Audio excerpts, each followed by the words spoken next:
ਸਾਡੇ ਸੰਸਾਰਿਕ ਜੀਵਾਂ ਦੇ ਭਲੇ ਵਾਸਤੇ ਸਤਿਗੁਰਾਂ ਨੇ ਬਖਸ਼ਿਸ਼ ਕੀਤਾ ਹੈ। ਸੋ ਆਪ ਸਰਬੱਤ ਸੰਗਤਾਂ ਨੇ ਗੁਰ ਉਪਦੇਸ਼ ਨੂੰ ਸਤਿਗੁਰਾਂ ਦੇ ਪਾਵਨ ਪਵਿੱਤਰ ਚਰਨਾਂ ਵਿੱਚ ਜੁੜ ਬੈਠ ਕੇ ਬੜੇ ਟਿਕਾਊ ਇਕਾਗਰਤਾ ਦੇ ਨਾਲ ਸਰਵਣ ਕੀਤਾ ਹੈ। ਆਓ ਮਨੋ ਬਿਰਤੀਆਂ ਕਰੀਏ ਇਕਾਗਰ, ਗੁਰ ਉਪਦੇਸ਼ ਨੂੰ ਵਿਚਾਰੀਏ, ਸਮਝੀਏ ਅਤੇ ਆਪਣੇ ਜੀਵਨ ਵਿੱਚ ਲਾਗੂ ਕਰੀਏ ਜੀ। ਸੋ ਅੱਜ ਦਾ ਪਾਵਨ ਪਵਿੱਤਰ ਉਪਦੇਸ਼ ਧਨਾਸਰੀ ਰਾਗ ਦੇ ਅੰਦਰ ਭਗਤ ਕਬੀਰ ਜੀ ਦੀ ਪਾਵਨ ਪਵਿੱਤਰ ਰਸਨਾ ਦੇ ਵਿੱਚੋਂ ਉਚਾਰਨ ਕੀਤਾ ਹੋਇਆ ਮੁਬਾਰਕ ਉਪਦੇਸ਼ ਹੈ। ਸੋ ਭਗਤ ਕਬੀਰ ਜੀ ਇਸ ਹੁਕਮ ਦੇ ਰਹਾਉ ਵਾਲੇ ਬੰਦ ਅੰਦਰ ਕੀ ਸਮਝਾ ਰਹੇ ਨੇ, ਆਓ ਮਨੋ ਬਿਰਤੀਆਂ ਕਰੀਏ ਇਕਾਗਰ, ਸਮਝੀਏ ਜੀ। ਸੋ ਦਿਨ ਆਵਣ ਲਾਗਾ, ਕਿਹੜੇ ਦਿਨ ਦੀ ਬਾਤ ਭਾਈ ਗੁਰਦਾਸ ਜੀ ਨੇ ਕੀਤੀ, ਬਾਬਾ ਕਬੀਰ ਜੀ ਨੇ ਕੀਤੀ। ਤੇ ਗੁਰਮੁਖੋ ਬਾਬਾ ਕਬੀਰ ਜੀ ਕਹਿ ਰਹੇ ਨੇ, ਐ ਦੁਨੀਆ ਦੇ ਲੋਗੋ ਸੋ ਦਿਨ ਆਵਣ ਲਾਗਾ, ਉਹ ਦਿਨ ਨਜ਼ਦੀਕ ਆ ਰਿਹਾ ਹੈ। ਕਿਹੜਾ ਦਿਨ? ਭਾਗਾਂ ਵਾਲਿਓ, ਜਿਸ ਦਿਨ ਮਨੁੱਖ ਨੇ ਇਹ ਸਰੀਰ ਛੱਡ ਜਾਣਾ ਹੈ, ਜਿਸ ਦਿਨ ਇਸ ਸਰੀਰ ਦੇ ਵਿੱਚੋਂ ਆਤਮਾ ਰੂਪੀ ਪੰਖੇਰੂ ਨਿਕਲ ਜਾਣਾ ਹੈ। ਇਸ ਲਈ ਸਤਿਗੁਰੂ ਜੀ ਕਹਿ ਰਹੇ ਨੇ, ਪ੍ਰਾਨੀ ਕਿਆ ਮੇਰਾ ਕਿਆ ਤੇਰਾ, ਜੈਸੇ ਤਰਵਰ ਪੰਖ ਵਸੇਰਾ। ਜਿਸ ਤਰ੍ਹਾਂ ਇੱਕ ਪੰਛੀ ਰਾਤ ਕੱਟਣ ਵਾਸਤੇ ਇੱਕ ਦਰਖਤ 'ਤੇ ਬੈਠ ਗਿਆ, ਸਵੇਰ ਹੋਈ ਉਹ ਪੰਛੀ ਉਸ ਦਰਖਤ ਤੋਂ ਉੱਡ ਗਿਆ। ਸਤਿਗੁਰੂ ਜੀ ਕਹਿ ਰਹੇ ਹਨ, ਤਰਵਰ ਤੋਂ ਭਾਵ ਪੰਛੀ, ਬਿਰਖ ਤੋਂ ਭਾਵ ਪੇੜ ਦੀ ਸਤਿਗੁਰਾਂ ਨੇ ਬਾਤ ਕੀਤੀ। ਕਹਿਣ ਲੱਗੇ, ਐ ਬੰਦੇ ਤੂੰ ਵੀ ਇੱਕ ਪੰਛੀ ਦੀ ਤਰ੍ਹਾਂ ਹੈ। ਜਦੋਂ ਤੇਰੇ ਸਰੀਰ ਦੇ ਵਿੱਚੋਂ ਪ੍ਰਾਣ ਨਿਕਲ ਗਏ ਤੇ ਇਸ ਸਰੀਰ ਰੂਪੀ ਪੇੜ ਦੇ ਵਿੱਚੋਂ, ਸਰੀਰ ਰੂਪੀ ਰੁੱਖ ਦੇ ਵਿੱਚੋਂ ਉਹ ਆਤਮਾ ਰੂਪੀ ਪੰਛੀ ਨੇ ਉੱਡ ਜਾਣਾ ਹੈ। ਇਸ ਲਈ ਸੁਚੇਤ ਹੋਣਾ ਕਰ, ਆਇਓ ਸੁਣਨ ਪੜਨ ਕੋ ਬਾਣੀ, ਨਾਮ ਵਿਸਾਰ ਲੱਗੈ ਅਨ ਲਾਲਚ, ਬਿਰਥਾ ਜਨਮ ਪ੍ਰਾਣੀ। ਸਤਿਗੁਰਾਂ ਨੇ ਹਜ਼ਾਰਾਂ ਉਦਾਹਰਣਾਂ ਦੇ ਦਿੱਤੀਆਂ। ਭਈ ਪ੍ਰਾਪਤ ਮਾਨੁਖ ਦੇਹੁਰੀਆ, ਗੋਵਿੰਦ ਮਿਲਣ ਕੀ ਇਹ ਤੇਰੀ ਬਰੀਆ, ਇਹ ਤੇਰਾ ਅਵਸਰ ਇਹ ਤੇਰੀ ਬਾਰ। ਸਤਿਗੁਰੂ ਜੀ ਕਹਿ ਰਹੇ ਹਨ, ਤੈਨੂੰ ਸੁਨਹਿਰੀ ਮੌਕਾ ਮਿਲਿਆ ਹੈ। ਬਾਰ ਭਾਵ ਤੇਰੇ ਕੋਲ ਇਹ ਕੇਵਲ ਵਾਰੀ ਹੈ, ਇੱਕ ਹੀ ਵਾਰੀ ਹੈ। ਇਹ ਤੇਰਾ ਅਵਸਰ ਇਹ ਤੇਰੀ ਵਾਰ, ਘਟ ਭੀਤਰ ਤੂੰ ਦੇਖ ਵਿਚਾਰ। ਸਾਹਿਬ ਜੀ ਕਹਿਣ ਲੱਗੇ, ਆਪਣੇ ਹਿਰਦੇ ਅੰਦਰ ਦੇਖਣਾ ਕਰ। ਵਿਚਾਰ ਤੋਂ ਭਾਵ ਗੁਰੂ ਕੀ ਵਿਚਾਰਧਾਰਾ ਨੂੰ ਆਪਣੇ ਜੀਵਨ ਦੇ ਵਿੱਚ ਵਸਾ ਲੈ। ਗੁਰੂ ਕੀ ਸਿਫਤੋ ਸਲਾਹ ਨੂੰ ਆਪਣੇ ਜੀਵਨ ਦਾ ਸ਼ਿੰਗਾਰ ਬਣਾ ਲੈ। ਸਤਿਗੁਰਾਂ ਦੀ ਬਾਣੀ, ਗੁਰੂ ਕੀ ਸਿਫਤੋ ਸਲਾਹ, ਗੁਰੂ ਕੀ ਵਿਚਾਰ ਹੀ ਤੇਰੇ ਜੀਵਨ ਵਾਸਤੇ ਉਪਦੇਸ਼ ਹੈ। ਤੇ ਭਾਗਾਂ ਵਾਲਿਓ, ਅਸੀਂ ਆਪਣੇ ਆਪ ਨੂੰ ਬਦਲਣਾ ਨਹੀਂ ਚਾਹੁੰਦੇ। ਅਸੀਂ ਜੇ ਗੁਰੂ ਘਰ ਆ ਕੇ ਕੰਧਾਂ ਨੂੰ ਮੱਥੇ ਟੇਕੀ ਜਾ ਰਹੇ ਹਾਂ, ਗੁਰੂ ਘਰ ਆ ਕੇ ਭਾਗਾਂ ਵਾਲਿਓ ਪੀੜਾ ਸਾਹਿਬ ਜੀ ਦੇ ਪਾਵੇ ਕੁੱਟੀ ਜਾ ਰਹੇ ਹਾਂ। ਸਤਿਗੁਰੂ ਜੀ ਕਹਿ ਰਹੇ ਹਨ, ਇਹ ਮਨਮਤ ਹੈ। ਬਕਾਇਦਾ ਰਹਿਤ ਮਰਜ਼ਾਦਾ ਪੜ੍ਹ ਲਵੋ, ਗੁਰੂ ਨੇ ਮਨਮਤ ਦੱਸਿਆ ਹੈ। ਪਾਤਸ਼ਾਹ ਜੀ ਕਹਿ ਰਹੇ ਨੇ, ਤੂੰ ਕੇਵਲ ਗੁਰੂ ਕੀ ਬਾਣੀ 'ਤੇ ਭਰੋਸਾ ਕਰ। ਸਤਿਗੁਰਾਂ ਨੇ ਸਾਨੂੰ ਗੁਰਮੁਖੋ ਕੰਧਾਂ ਪੂਜਨੀਆਂ ਜਾਂ ਹੋਰ ਚੀਜ਼ਾਂ ਪੂਜਨੀਆਂ, ਸਤਿਗੁਰਾਂ ਨੇ ਸਪਸ਼ਟ ਬਾਣੀ ਵਿੱਚ ਕਹਿ ਦਿੱਤਾ, ਦੁਬਦਾ ਨਾ ਪੜੋ ਹਰ ਬਿਨ ਹੋਰ ਨਾ ਪੂਜੋ। ਜੇ ਇਹ ਕੁਝ ਕਰੇਗਾ, ਪਾਤਸ਼ਾਹ ਜੀ ਕਹਿ ਰਹੇ ਹਨ, ਦੁਬਦਾ ਵਿੱਚ ਹੈ। ਦੁਬਦਾ ਨਾ ਪੜੋ ਹਰ ਬਿਨ ਹੋਰ ਨਾ ਪੂਜੋ, ਮੜੈ ਮਸਾਨ ਨਾ ਜਾਏ। ਮਤਾ ਕਿਤੇ ਸਤਿਗੁਰੂ ਜੀ ਕਹਿ ਰਹੇ ਨੇ, ਕਿਤੇ ਮੜੀਆਂ ਮਸਾਣਾ ਤੇ ਪੱਥਰਾਂ ਨੂੰ ਮੱਥੇ ਟੇਕਦਾ ਰਹੀਂ। ਸਤਿਗੁਰਾਂ ਨੇ ਬਾਣੀ ਵਿੱਚ ਸਿੱਖ ਵਾਸਤੇ ਸਪਸ਼ਟ ਹਦਾਇਤ ਕਰ ਦਿੱਤੀ। ਤੇ ਭਾਗਾਂ ਵਾਲਿਓ, ਜੋ ਟੇਕਦੇ ਨੇ ਉਹਨਾਂ ਨੂੰ ਮੁਬਾਰਕ ਹੈ, ਪਰ ਸਤਿਗੁਰਾਂ ਨੇ ਸਿੱਖ ਨੂੰ ਹਦਾਇਤ ਕਰ ਦਿੱਤੀ, ਮੱਥਾ ਟੇਕਣਾ ਭਾਵ ਗੁਰੂ ਨੂੰ ਸਰੈਂਡਰ ਕਰ ਦੇਣਾ ਹੈ। ਜਿਸ ਨੇ ਗੁਰੂ ਨੂੰ ਮੱਥਾ ਟੇਕਿਆ, ਗੁਰੂ ਨੂੰ ਸਰੈਂਡਰ ਕਰ ਦਿੱਤਾ, ਤੇ ਭਾਗਾਂ ਵਾਲਿਓ ਫਿਰ ਹੋਰ ਕਿਤੇ ਸਤਿਗੁਰੂ ਜੀ ਕਹਿ ਰਹੇ ਹਨ, ਸੀਸ ਝੁਕਾਉਣਾ ਉਸ ਮਨੁੱਖ ਦਾ ਬੰਦਾ ਨਹੀਂ। ਇੱਕ ਪਾਸੇ ਤੇ ਅਸੀਂ ਕਹਿੰਦੇ ਹਾਂ, ਅਸੀਂ ਸਿੱਖਾਂ ਦੇ ਘਰਾਂ ਵਿੱਚ ਜਨਮ ਲਿਆ ਹੈ, ਅਸੀਂ ਸਿੱਖਾਂ ਦੇ ਬੱਚੇ ਹਾਂ, ਤੇ ਭਾਗਾਂ ਵਾਲਿਓ ਭਰੋਸਾ ਸਾਨੂੰ ਧੰਨ ਗੁਰੂ ਗ੍ਰੰਥ ਸਾਹਿਬ ਪਾਤਸ਼ਾਹ ਜੀ 'ਤੇ ਆਇਆ ਨਹੀਂ। इस लिए सतगुरु जी कह रहे ने, ऐ बंदे सचेत होना कर, जागना कर, गुर उपदेश नूं अपने जीवन का श्रृंगार बना लै, गुर उपदेश नूं अपने जीवन की विचारधारा विच वसा लै, गुर उपदेश नूं अपने मन के अंदर टका। ते गुरु जी कह रहे ने, सो दिन आवन लागा, ਉਹ दिन नज़दीक आ रहा है, ਜਿਹੜੇ दिन ने तेरे शरीर विचों प्राण लै जाने ने। ते पातशाह जी कह रहे ने, चेता रखी, शरीर दे विचों प्राण ते एक दिन निकलने ही निकलने ने। जे रब जी की इबादत करेगा तो ये शरीर सफल कर लवेगा, मन सफल कर लवेगा, संसार ते आउणा सफल कर लवेगा। ते चेता रख, रब जी की इबादत ना कीती, संसार दे विच कोई चंगा काम ना कीता, दुनिया दे विच धोखा धड़ी कीती। ते पातशाह जी कह रहे हैं, जे मनुख ने 100 रुपया कमाया, 1 रुपया भी गुरमुखो रिश्वत लै लई, 1 रुपए का भी धोखा कर लिया, तो गुरु कह रहा है वो 99 दे जे तेरी किरत दे हन वो भी खेह दे विच पा देवेगा, वो भी खेह विच पै जाणगे। क्योंकि एक दी तू, पातशाह जी कह रही ने, धोखा कर लिया, एक दी तू दलाली लै ले। तो गुरु कह रहा है, जे 99 तू अपनी किरत दे कमा ले, एक भी लेखे दे विच ला दिता, किसी गरीब की मदद कर दी, 100 दे विचों एक गरीब की मदद कर दी, तो पातशाह जी कह रही 1 रुपया भी लेखे लग गया, 99 भी सफल हो जाणगे। इसलिए भागां वालिओ, जे सतगुरां ने वेखो गुणां की बात की है, चंगे कम्मां की बात की है, तो पातशाह जी कह रहे हैं, उस ते चौगन करै निहाल, नानक साहिब सदा दयाल। जे सतगुरां ने चंगे कम्मां की बात की, गुरु नूं एक भेटा करते हाँ, गुरु सानू 4 दिंदा है, 4 गुणा दिंदा है। तो भागां वालिओ, जे असी पाप करते हाँ वो भी सानू 4 गुणा होके मिलते हैं। मता किते सोचिओ, मैं चंगा काम किया, मैनू 4 गुणा होके मिलेगा, माड़ा किया किहड़ा कोई देखदा है। पातशाह जी कह रहे हैं, ये भी चेता रख लई, अपने मन अंदर ये भी बात वसा लई। ते गुरु कह रहा है, वकार भी तैनू 4 गुणा होके मिलणगे, जो तू कीता है वैसा ही तैनू प्राप्त होवेगा। जैसा बीजै सो लुणै, कर्मा संधड़ा खेत, कर्मा रूपी खेती दे विच जैसा बीज बोवेगा, फल भी वैसा मिलना है। जे भागां वालिओ, मनुख बीजे पाप, कवे मैनू पुन्न मिल जाण, ते मनुख बीजे कणक, कवे मैनू झोना मिल जावे। नहीं गुरमुखो, जो बीज बीजेगा वही प्राप्त होना है।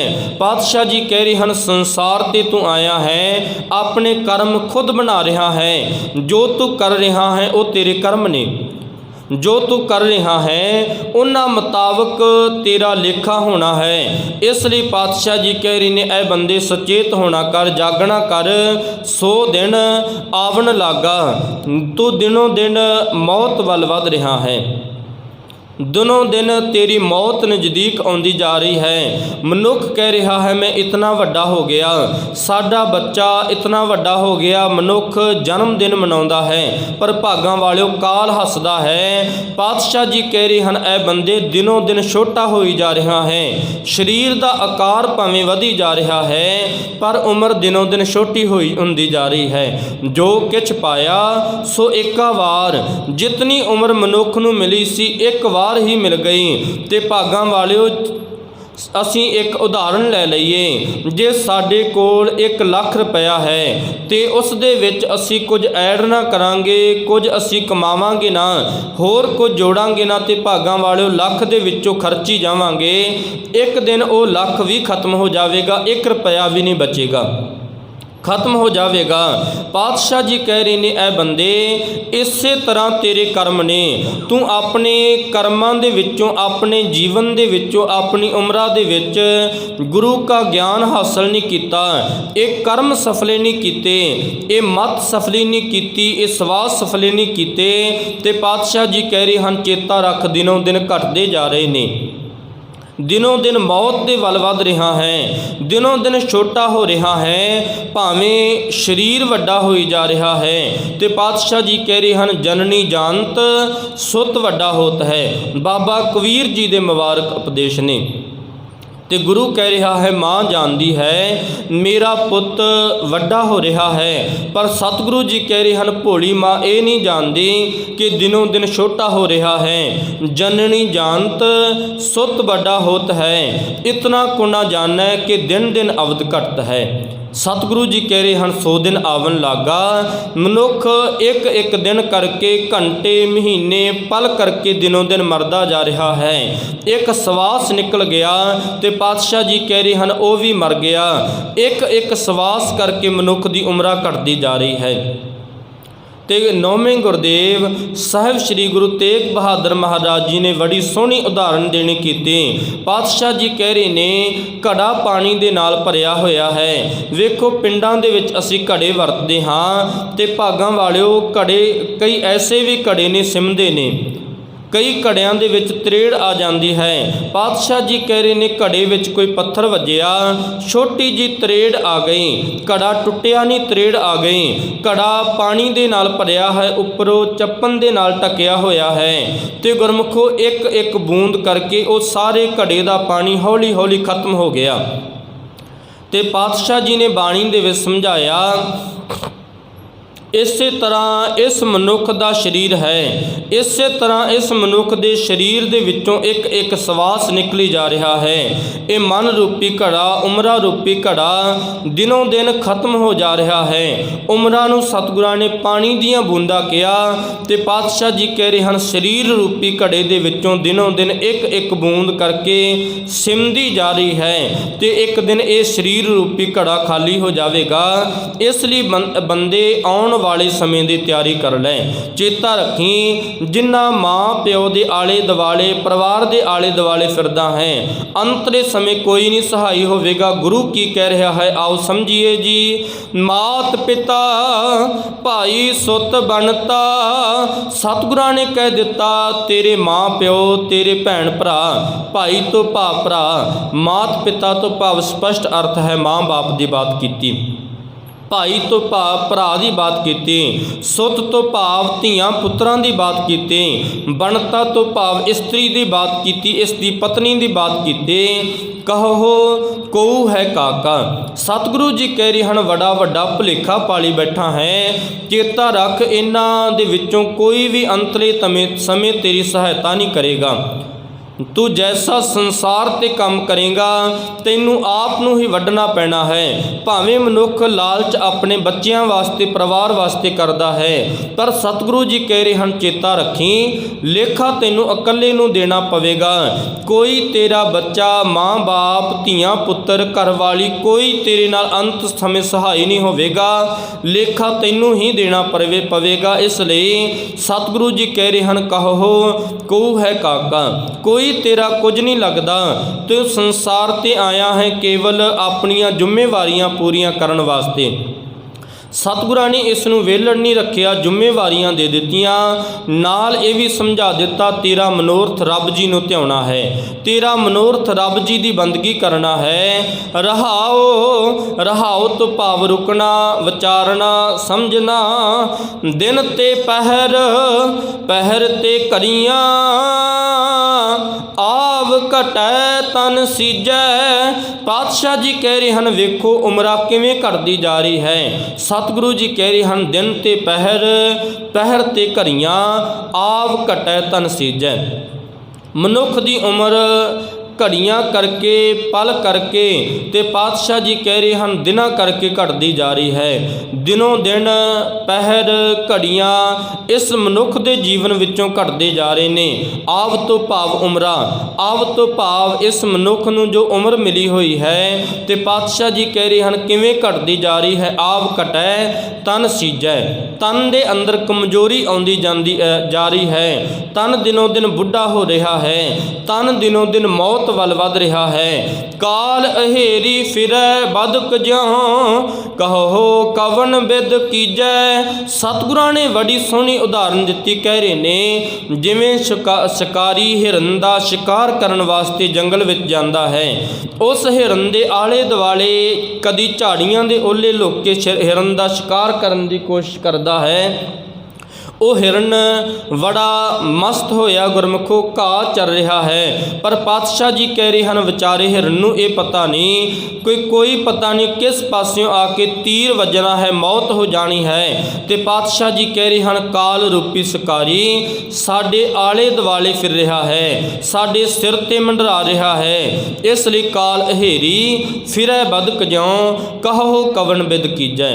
ਤੇ ਗੁਰੂ ਕਹਿ ਰਿਹਾ ਹੈ ਕਿਸ ਤਰੀਕੇ ਦੇ ਨਾਲ, ਕਿਸ ਵਿਧੀ ਦੇ ਨਾਲ ਇਸ ਕਾਲ ਤੋਂ ਬਚਿਆ ਜਾ ਸਕਦਾ ਹੈ। ਤੇ ਗੁਰੂ ਨੇ ਅੰਤਲੀਆਂ ਪੰਕਤੀਆਂ ਅੰਦਰ ਦੱਸ ਦਿੱਤਾ, ਜਬ ਲਗ ਜੋਤ ਕਾਇਆ ਮੈਂ ਬਰਤੈ ਆਪਾ ਪਛੂ ਨਾ ਬੁਝੈ। ਜਦੋਂ ਤੱਕ ਇਸ ਸਰੀਰ ਅੰਦਰ ਜੋਤ ਸਵਾਸ ਵਸਦੇ ਨੇ ਤੇ ਪਾਤਸ਼ਾਹ ਜੀ ਕਹਿ ਰਹੇ ਹਨ ਕੇਵਲ ਹੰਕਾਰ ਦੇ ਵਿੱਚ ਤੁਰਿਆ ਫਿਰਦਾ ਹੈ। ਆਪਾ ਪਸ਼ੂ ਨਾ ਬੁਝੈ, ਆਪਾ ਰੂਪੀ ਪਸ਼ੂ ਇਸ ਦੇ ਮਨ ਅੰਦਰੋਂ ਖਤਮ ਨਹੀਂ ਹੁੰਦਾ, ਹੰਕਾਰ ਇਸ ਦੇ ਮਨ ਅੰਦਰੋਂ ਖਤਮ ਨਹੀਂ ਹੁੰਦਾ। ਮਨੁੱਖ ਸਮਝਦਾ ਹੈ ਮੈਂ ਸਦੀਵੀ ਦੁਨੀਆ ਤੇ ਰਹਿਣਾ ਹੈ, ਮਨੁੱਖ ਸਮਝਦਾ ਹੈ ਮੈਂ ਬੜਾ ਧਨਾਟ ਹਾਂ, ਮੈਂ ਬੜਾ ਦੁਨੀਆ ਤੇ ਪਦਾਰਥ ਇਕੱਠੇ ਕੀਤੇ, ਇੱਜ਼ਤ ਬੜੀ ਹੈ। ਪਰ ਪਾਤਸ਼ਾਹ ਜੀ ਕਹਿ ਰਹੇ ਹਨ ਜਬ ਲਗ ਜੋਤ ਕਾਇਆ ਮਹਿ ਵਰਤੈ। ਜੋਤ ਤੋਂ ਭਾਵ ਆਤਮਾ ਦੀ ਬਾਤ ਕੀਤੀ, ਕਾਇਆ ਤੋਂ ਭਾਵ ਸਰੀਰ ਦੀ ਬਾਤ ਕੀਤੀ। ਮਹਿ ਵਰਤੈ ਜਿਤਨਾ ਸਮਾਂ ਇਹ ਜੋਤ ਇਹ ਆਤਮਾ ਸਰੀਰ ਦੇ ਵਿੱਚ ਵਰਤਦੀ ਹੈ, ਆਪਾ ਪਸ਼ੂ ਨਾ ਬੂਝੈ ਉਤਨਾ ਸਮਾਂ ਪਾਤਸ਼ਾਹ ਜੀ ਕਹਿ ਰਹੇ ਹਨ ਅੰਦਰੋਂ ਅਹੰਕਾਰ ਨਹੀਂ ਗਿਆ, ਅੰਦਰੋਂ ਮਾੜੀ ਸਿੱਖਿਆ ਨਹੀਂ ਗਈ, ਅੰਦਰੋਂ ਨਿੰਦਿਆ ਵਾਲੀ ਬਿਰਤੀ ਨਹੀਂ ਗਈ, ਅੰਦਰੋਂ ਦੂਸਰੇ ਦਾ ਬੁਰਾ ਸੋਚਣ ਦੀ ਬਿਰਤੀ ਨਹੀਂ ਗਈ। ਪਰ ਪਾਤਸ਼ਾਹ ਜੀ ਸਮਝਾ ਰਹੇ ਨੇ ਲਾਲਚ ਕਰੈ ਜੀਵਨ ਪਦ ਕਾਰਨ ਲੋਚਨ ਕਛੂ ਨਾ ਸੁਝੈ। ਮਨੁੱਖ ਆਪਣੇ ਜੀਵਨ ਦੇ ਵਿੱਚ ਲਾਲਚ ਕਰਦਾ ਹੈ। ਮਨੁੱਖ ਕਹਿੰਦਾ ਹੈ ਆ ਵੀ ਬਣਾ ਲਵਾਂ, ਉਹ ਵੀ ਬਣਾ ਲਵਾਂ, ਆ ਵੀ ਕਮਾ ਲਵਾਂ, ਉਹ ਵੀ ਕਮਾ ਲਵਾਂ। ਪਰ ਸਤਿਗੁਰੂ ਜੀ ਕਹਿ ਰਹੇ ਹਨ ਲਾਲਚ ਕਰੈ ਜੀਵਨ ਪਦ ਕਾਰਨ। ਜਿਤਨਾ ਸਮਾਂ ਸਰੀਰ ਦੇ ਵਿੱਚ ਸਵਾਸ ਨੇ ਲਾਲਚ ਕਰਦਾ ਹੈ, ਲੋਚਨ ਕਛੂ ਨਾ ਸੁਝੈ, ਆਉਣ ਵਾਲੇ ਸਮੇਂ ਨੂੰ ਤਿਆਰ ਨਹੀਂ ਕਰਦਾ, ਆਉਣ ਵਾਲੇ ਸਮੇਂ ਵਾਸਤੇ ਆਪਣੇ ਮਨ ਨੂੰ ਤਿਆਰ ਨਹੀਂ ਕੀਤਾ। ਤੇ ਪਾਤਸ਼ਾਹ ਜੀ ਕਹਿ ਰਹੇ ਹਨ ਜਦੋਂ ਸਰੀਰ ਨਿਕਲ ਗਏ ਫਿਰ ਪਛਤਾਉਂਦਾ ਹੈ, ਸਰੀਰ ਵਿੱਚੋਂ ਸਵਾਸ ਨਿਕਲੇ ਫਿਰ ਪਛਤਾਉਂਦਾ ਹੈ, ਰਹਿਣ ਵਿਹਾਣੀ ਪਛਤਾਣੀ ਉੱਠ ਚੱਲੀ ਗਈ ਨਿਰਾਸ। ਦੁਨੀਆ ਤੋਂ ਨਿਰਾਸ਼ਤਾ ਲੈ ਕੇ ਜਾਣਾ ਪਵੇਗਾ। ਤੇ ਇਸ ਲਈ ਗੁਰੂ ਜੀ ਅੰਤਲੀ ਪੰਕਤੀ ਵਿੱਚ ਭਗਤ ਰਵਿਦਾਸ ਜੀ ਸਮਝਾ ਰਹੇ ਨੇ, ਕਹਿਤ ਕਬੀਰ ਸੁਨੋ ਰੇ ਪ੍ਰਾਨੀ ਛੋਡੋ ਮਨ ਕੇ ਭਰਮਾ। ਬਾਬਾ ਕਬੀਰ ਜੀ ਕਹਿ ਰਹੇ ਨੇ ਇਹ ਦੁਨੀਆ ਦੇ ਲੋਗੋ ਅੰਦਰ ਦੇ ਭਰਮ ਛੱਡ ਦਿਓ। ਮਨੁੱਖ ਨੂੰ ਬੜਾ ਵੱਡਾ ਭੁਲੇਖਾ ਹੈ ਮੈਂ ਜਿਤਨਾ ਸਮਾਂ ਸਰੀਰ ਵਿੱਚ ਹਾਂ ਦੁਨੀਆ ਤੇ ਸਦੀਵੀ ਰਹਿਣਾ ਹੈ। ਤੇ ਪਾਤਸ਼ਾਹ ਜੀ ਨੇ ਤੇ ਇੱਥੋਂ ਤੱਕ ਵੀ ਕਹਿ ਦਿੱਤਾ ਗਹਿਰੀ ਕਰਕੇ ਨੀਂਵ ਖੁਦਾਈ ਉੱਪਰ ਮੰਡਪ ਸਾਏ।